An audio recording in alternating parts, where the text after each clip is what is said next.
शुरुआत में हम देखते हैं कि लिंजी की वहाँ पर स्वॉर्ड तक टूट गई होती है।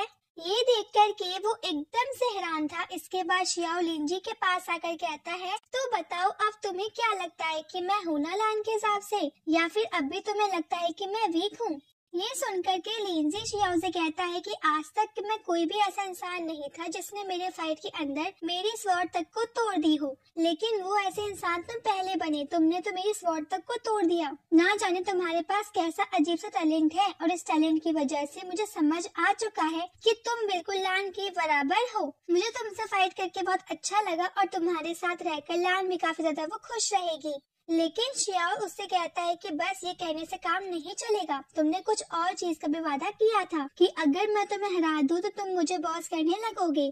ये सुनकर के लिंजी जो होता है वो भागते हुए शियाओ के पास आता है और उसे कहता है कि जैसा आप कहोगे मैं वैसा ही करूँगा। आज से आप मेरे बॉस हो और मैं आपकी सारी बातें मानूंगा। तो मुझे अपना डेसिबल बना लीजिए और मुझे सारी बात बताओ कि आपके पास इतनी सारी अलग अलग तरह की टेक्निक कैसे आई, और आप मुझे थोड़ा सिखा सकते हो क्या? ये सुनकर के शियाओ उसे कहता है कि सारी टेक्निक तुम्हें सिखाना तो मुश्किल है, लेकिन इसके बारे में मैं सोच कर जरूर सकता हूँ। लेकिन अगर तुम्हें मेरी पुरानी वाली टेक्निक सीखनी है तो तुम्हें अपनी बॉडी को पहले ज्यादा स्ट्रॉन्ग बनाना होगा, उसके बाद ही तुम मेरी टेक्निक को सीख पाओगे। और अगर फ्यूचर में तुमने अच्छा परफॉर्मेंस दिखाया तो मैं तुम्हें अपनी सारी टेक्निक सिखा दूंगा। ये सुनकर के लिंजी शियाओ से कहता है कि क्या कहा तुमने, सच कह रहे हो? तुम अगर ऐसा है तो जैसा तुम कहोगे मैं वो सब करने के लिए तैयार हूँ। लेकिन तब उसका बड़ा भाई उसे कहता है कि बस बहुत हो गया, अब चुप हो जाओ। जिसके बाद वो लान से कहता है कि हम यहाँ पर रैंकिंग बैटल का इनविटेशन आपको देने के लिए आए थे, लेकिन ये लिंजी ने तो यहाँ पर अलग ही मसला वहाँ पे खड़ा कर दिया। उसके बाद वो लान को रैंकिंग बैटल का इनविटेशन दे देता है और उससे कहता है कि 6 महीने बाद रैंकिंग बैटल शुरू होने वाला है, इसीलिए आप इन 6 महीनों के अंदर अब वो किससे फाइट करवाना चाहते हैं तो उस रैंकिंग बैटल में से उसे सेलेक्ट कर लो। साथ ही वो उसे ये भी एडवाइस भी देता है कि शियाओ को मैंने देखा है वो काफी ज्यादा स्ट्रॉन्ग है, तो अब वो रैंकिंग बैटल में शामिल होने के लिए बिल्कुल लायक है। उस रैंकिंग बैटल में आप शियाओ को अब इस्तेमाल कर सकते हैं, और अगर शियाओ रैंकिंग बैटल फाइट से लड़ा तो मुझे पूरी उम्मीद है कि वो आपकी रॉयल फैमिली का नाम और ज्यादा रोशन वहाँ पे कर देगा। जिसके बाद वो लिंजी को घसीटते हुए वहाँ से ले जाता है, लेकिन जैसे लिंजी वहाँ से जाता है शियाओ की हालत खराब होने लगी थी क्योंकि उसके इंटरनल ऑर्गन काफी ज्यादा डैमेज हो गए थे और ये लिंजी के अटैक की वजह से हुआ था। लेकिन वो अपनी ऐसी हालत लिंजी को नहीं दिखाना चाहता था, इसीलिए वो लिंजी के सामने नॉर्मल रहने का प्रिटेंड वहाँ पे कर रहा था। लेकिन वो लान से कहता है कि लिंजी का जो बड़ा भाई है वो सारी चीजें समझ चुका था कि मेरे कुछ इंटरनल ऑर्गन खराब हो चुके हैं और मुझे उन्हें जल्द से जल्द रिकवर करना होगा, इसीलिए उसने जल्दी से लिंजी को यहाँ से भगा दिया ताकि वो मुझे और ज्यादा परेशान ना कर दे। लिंजी का बड़ा भाई तो सच में एक जीनियस है। अब रात को शियाओ जल्द से जल्द अपने घर की तरफ जा रहा होता है ताकि वो वहाँ पर ड्रैगन पिल रिफाइन कर सके, जिसकी हेल्प से उसके जितने भी ऑर्गन डैमेज हुए थे वो सब जल्द से जल्द ठीक हो जाएंगे। लेकिन जैसे वो आगे बढ़ रहा होता है उसे ऐसा लगता है कि आसपास कोई है जो उसी का पीछा कर रहा है। ये देख कर के तो शियाओ उससे कहता है कि अगर हिम्मत है तो सामने आओ। तब वहाँ पर एक डेसिबल आता है जिसका नाम फेंग था, और जैसे शियाओ उसे देखता है तो उसे याद आता है कि इसका नाम तो उसने स्ट्रॉन्ग डेसिबल की लिस्ट में भी देखा था, वहाँ पर भी इस फेंग का नाम लिखा हुआ था। और उसे देख करके शियाओ यहाँ पर समझ गया होता है तो मैं जरूर उस मोइंग ने भेजा होगा मेरी जान लेने के लिए। ये सुनकर के फेंग कहता है कि तुम तो बहुत शातिर निकले, तुम्हें कैसे पता चला कि मैं इसी काम के लिए यहाँ पर आया हूँ? लेकिन तुम्हें आज यहाँ पर मरना होगा, तुम इससे ज्यादा अब कुछ भी नहीं जान सकते क्योंकि मैं आज यहाँ पर तुम्हारी कब्र खोदने वाला हूँ, क्योंकि मुझे स्ट्रॉन्ग लोगों को मारना बहुत ज्यादा अच्छा लगता है। ये सुनकर के शियाओ कहता है कि भाषण करने से जब तुमने फाइट शुरू कर दी होती तो तुम्हें फायदा भी मिल गया होता, लेकिन अगर तुमने फाइट शुरू नहीं की है तो ठीक है मैं ही पहले फाइट शुरू कर देता हूँ। उसके बाद शियाओ वहाँ पर अपनी हेवनली स्वॉर्ड को बाहर निकाल लेता है। ये देख करके फेंग भी अपनी टेक्निक को एक्टिवेट करना शुरू कर देता है और उसका यूज करते हुए शियाओ को वहीं पर कैद कर लेता है क्योंकि उसने अब उसका पैर वहीं पर फंसा दिया था। जिसके बाद वो वहाँ पर कई सारे मिस्टीरियस स्नेक को ले आता है और स्नेक फॉर्मेशन बनाते हुए शियाओ को चारों तरफ से उन स्नेक से ही घेर लेता है। ये देख करके तो शियाओ भी हैरान था, वो एक स्नेक को मारता तो उससे मरने के बाद जैसे ही वहाँ पर 2 स्नेक आ जाते हैं ये देख करके फेंग कहता है कि तुम अब कितनी भी कोशिश क्यों ना कर लो, तुम इन स्नेक को कभी नहीं मार पाओगे। इसके बाद वो वहाँ पर अपनी स्वॉर्ड भी निकाल लेता है, लेकिन तभी शियाओ अपने फिनिक्स बर्ड की पावर को एक्टिवेट करना शुरू कर देता है और जैसे वो उसे एक्टिवेट करता है वहाँ पर जितने भी स्नेक थे वो सभी के सभी वहाँ पर गायब हो जाते हैं। ये देख करके तो फेंग भी हैरान था कि इसके पास उतनी ज्यादा पावर नहीं थी, लेकिन तब भी इसने इतनी आसानी के साथ मेरे स्नेक फॉर्मेशन को कैसे खत्म कर दिया। उसके बाद वो अपनी स्वॉर्ड को सीधा शियाओ की तरफ ही फेंक देता है, लेकिन शियाओ अपनी हेवनली स्वॉर्ड का यूज करते हुए फेंग को वहाँ से बहुत दूर उड़ा देता है, जहाँ उसकी हालत अब काफी ज्यादा खराब हो चुकी थी और अब शियाओ उसी की तरफ बढ़ना शुरू कर देता है ताकि वो वहाँ पर उसकी जान ले सके। साथ ही उसे और ज्यादा तकलीफ हो रही होती है क्योंकि उसके जितने भी ऑर्गन पहले से खराब थे अब वो और ज्यादा बिगड़ने गए होते हैं। लेकिन वहाँ पर दूसरा इंसान आ जाता है जो आते साथ ही शियाओ के ऊपर अटैक कर देता है। ये देख करके तो जैस्मिन उससे कहती है कि ये तो अर्थ फेस लेवल पर है, इसका मुकाबला तुम नहीं कर पाओगे। और ये इंसान फेंग का ही अंकल होता है। वो शियाओ से कहता है कि आखिर तुम्हारी हिम्मत कैसी हुई फेंग के ऊपर हाथ उठाने की, इसीलिए आज मैं तुम्हारी यहाँ पर जान ही ले लूंगा। ये देख करके तो शियाओ भी घबरा चुका था कि आखिर वो इसका मुकाबला कैसे करेगा, लेकिन जैसे ही वो शियाओ के ऊपर अटैक करने वाला होता है इससे पहले ही वहाँ पर लिटिल फेरी आ जाती है जो अपनी स्नो पावर का यूज करते हुए फेंग के अंकल को वहाँ पर पहले जमा देती है और उसे बर्फ में जमाते हुए टुकड़े टुकड़ों में बदल देती है। ये देख करके तो फेंग भी हैरान था, जिसके बाद वो अपनी जान बचाते हुए वहाँ से भागने की कोशिश कर रहा होता है, लेकिन शियाओ अपनी ही हेवनली स्वॉर्ड को उससे ऐसा मारता है कि वहीं पर फेंग की जान निकल जाती है। उसके बाद शियाओ लिटिल फेरी से कहता है कि मुझे तुमसे कुछ बातें करनी है, लेकिन लिटिल फेरी उसे कहती है कि तुमने बस मुझसे कहा था कि मुझे तुम्हें प्रोटेक्ट करना होगा, ये नहीं कहा था कि हमें आके बात भी करनी है, इसीलिए मैंने तुम्हें यहाँ पर बचा लिया और अब मैं यहाँ से जा रही हूँ। इतना कहने के बाद वो वहाँ से चली जाती है।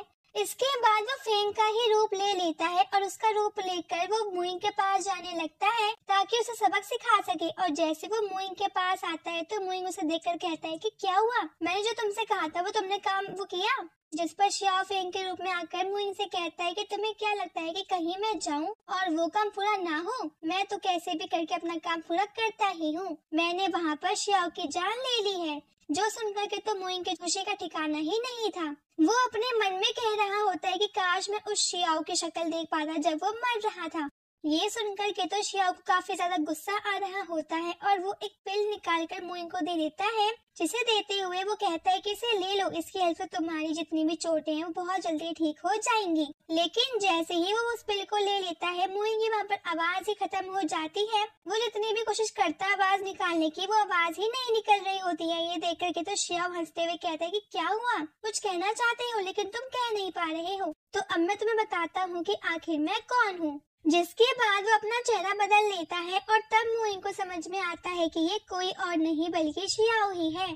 उसे देख करके वो वहाँ से भागने की कोशिश कर रहा होता है, लेकिन शियाओ उसका गला पकड़ते हुए उसे हवा में उठा देता है और उसे उठाकर वहाँ से दूर फेंक देता है। जिसके बाद वो उसे कहता है कि तुम देखना चाहते थे ना कि मैं मरने के टाइम कैसे मैं तड़प रहा था, तो अब तुम उस चीज को अपने आप ही एक्सपीरियंस कर लेना। जिसके बाद वो स्वॉर्ड से अटैक करते हुए सबसे पहले तो मुइंग का हाथ वहाँ पे वो काटता है और फिर फेंग के स्वॉर्ड से उसकी वहाँ पर जान ले लेता है, ताकि सारे लोगों को लगे कि मुइंग को मारने वाला कोई और नहीं बल्कि फेंग ही था।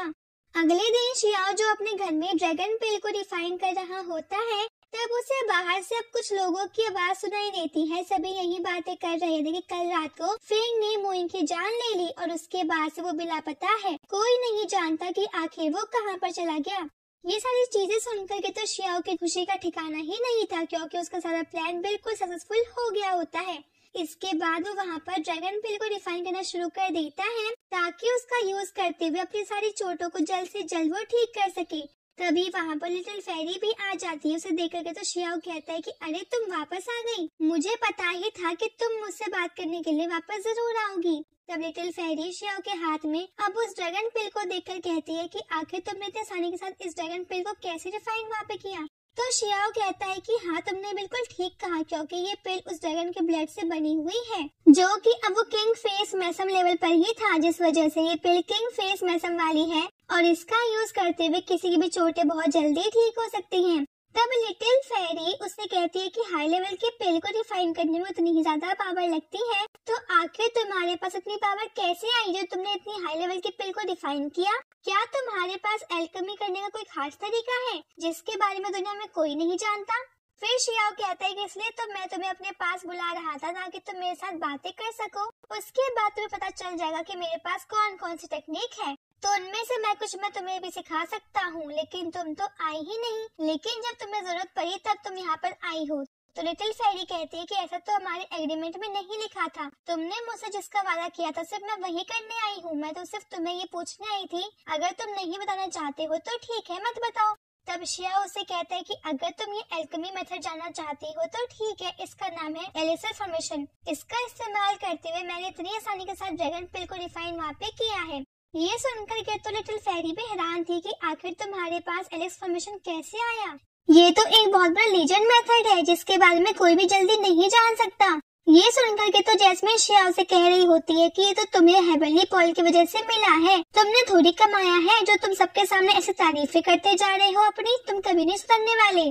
तब ये सुनकर के लिटिल फेरी शियाओ से कहती है कि तुम्हारे पास इतनी अच्छी एल्केमी है, तुम्हारी मार्शल आर्ट स्किल भी इतनी ज्यादा है और तुम्हारे पास काफी सारे हिडन टैलेंट हैं, लेकिन तब भी तुम यहाँ पर क्यों रहना चाहते हो? ये सुनकर के शियाओ कहता है कि एक इंसान को अगर वो किसी भी सेक्ट को ज्वाइन कर ले तो हमेशा उसे वहीं पर रहना चाहिए, बार बार सेक्ट बदलना बिल्कुल भी सही नहीं होता। इसलिए मैंने इस सेक्ट को ज्वाइन कर लिया है, तो मैं लाइफ टाइम यहीं पे रहने वाला हूँ। ये सुनकर के लिटिल फेरी उससे कहती है कि तुमने तो अपने सारे सीक्रेट मुझे बता दिए, तो तुम्हें इस बात का डर नहीं है कि मैं आगे चलकर सभी को तुम्हारे सीक्रेट को बता दूंगी कि तुम्हारे पास कैसी कैसी स्किल है जिसके बाद तो सारी दुनिया हो सकता है कि तुम्हारी दुश्मन बन जाए। तो आखिर तुमने मुझे अपने सारे सीक्रेट क्यों बता दिए? ये सुनकर के शियाओ कहता है कि तुमने मेरी हेल्प की थी इसलिए मैंने तुम्हें सारे सीक्रेट बता दिए और मुझे पूरी उम्मीद है कि तुम किसी को भी नहीं बताने वाली। और अब मुझे तुमसे एक और बात पूछनी है, तो क्या तुम क्लाउड इमॉर्टल पैलेस से हो? तो क्या तुम वहाँ की केन्यू नाम की किसी लड़की को जानती हो? मैं उसके बारे में तुमसे कुछ पूछना चाहता हूँ क्योंकि वो और मैं काफी अच्छे दोस्त है, हम दोनों एक साथ ही बचपन में खेले थे, लेकिन वो मुझसे अलग हो गई, इसलिए मैं जानना चाहता हूँ कि वो अभी क्या कर रही है और उसके पास कितनी पावर है। ये सुनकर के तो लिटिल फेरी उससे कहती है कि तुम उसकी पावर का अंदाजा भी नहीं लगा सकते, उसके पास काफी सारी पावर आ चुकी है और अगर तुम इस साल होने वाले रैंकिंग बैटल में हिस्सा लो तो हो सकता है तुम्हें वहाँ पर वो दिखाई भी दे जाए क्योंकि पहले से रैंकिंग बैटल के लिए वही सिलेक्ट हुई है। ये सुनकर के तो शियाओ और भी हैरान था कि वो तो सिर्फ 18 साल की है और उसे इतनी भारी कंपटीशन के लिए कैसे सिलेक्ट कर लिया गया। जिस पर लिटिल फेरी कहती है कि पूरे के पूरे सेक्ट में उसे जितना पावरफुल कोई भी नहीं है, उसके अंदर तो हर एक स्पेशलिटी है जिसके बारे में लोग सपने देखते हैं। जो सुनकर के तो शियाओ और भी हैरान था। इसके बाद लिटिल फेरी से ये पूछता है कि मैंने सुना है कि केन्यू की शादी हो चुकी है, तो क्या तुम मुझे बता सकती हो कि आखिर वो इंसान कौन है? लेकिन अभी वो यहाँ पर ये नहीं बताती कि जिससे उसकी शादी हुई है वो शियाओ ही है। तो तभी सुनकर के लिटिल फेरी उससे कहती है कि जिससे उसकी शादी हुई है वो एक नंबर का बेकार इंसान है, उसके पास कोई भी पावर नहीं है, लेकिन तब भी उसकी शादी केन्यू से हो गई। केन्यू ने तो बस अपने फादर के कहने पर उसे शादी वहाँ पे कर ली है, अगर उसके जैसे 1000 भी आ जाए तो भी वो उसका मुकाबला नहीं कर सकते। ये सारी चीजें सुनकर के तो शियाओ को काफी ज्यादा बुरा लग रहा होता है कि वो अपने सामने ही अपनी बेइज्जती होते हुए सुन रहा था, लेकिन अभी भी वो लिटिल फेरी को अब कुछ नहीं बताता है। इसके बाद लिटिल फेरी वहाँ से चली जाती है और उसके जाने के बाद शियाओ लान के पास आता है जहाँ वो काफी ज्यादा परेशान लग रहा था। लान उसे परेशान होने के कारण पूछती है तो शियाओ कहता है कि मैं इस साल होने वाले रैंकिंग बैटल में हिस्सा लेना चाहता हूँ ताकि मैं दिखा सकूँ कि मैं कमजोर नहीं हूँ। ये सुनकर के तो लान उससे कहती है कि रैंकिंग बैटल में हिस्सा लेने के लिए तुम्हें पहले अपने आप को क्वालिफाई करना होगा, उसके बाद ही तुम उसके अंदर हिस्सा ले सकते हो और उसके जो क्वालिफिकेशन बहुत ज्यादा वो हार्ड है और अगर तुम्हें उसके अंदर हिस्सा लेना है तो तुम्हें सबसे ज्यादा स्ट्रॉन्ग डेसिबल की जो लिस्ट है उसके टॉप के अंदर आना होगा, उसके बगैर तुम रैंकिंग बैटल में हिस्सा नहीं ले सकते हो। ये सुनकर के तो शियाओ से कहता है तो ठीक है, मुझे अब इस सेक्ट से बाहर निकलना होगा ताकि बाहर जाकर मैं और ज्यादा स्ट्रॉन्ग बन सकूं और तुम देख लेना मैं 6 महीने के बाद वापस आऊंगा और उसके बाद मैं रैंकिंग बैटल को मैं खेलूंगा। ये सुनकर के तो लान थोड़ी उदास हो जाती है कि शियाओ यहाँ से जा रहा है, लेकिन तभी वो उसे जाने से नहीं रोकती क्योंकि शियाओ ने अब वो ठान लिया है तो वो पावरफुल बन के वापस जरूर आएगा। और अब इसके साथ ये पार्ट यहीं पे एंड हो जाता है। Thanks for watching, stay tuned.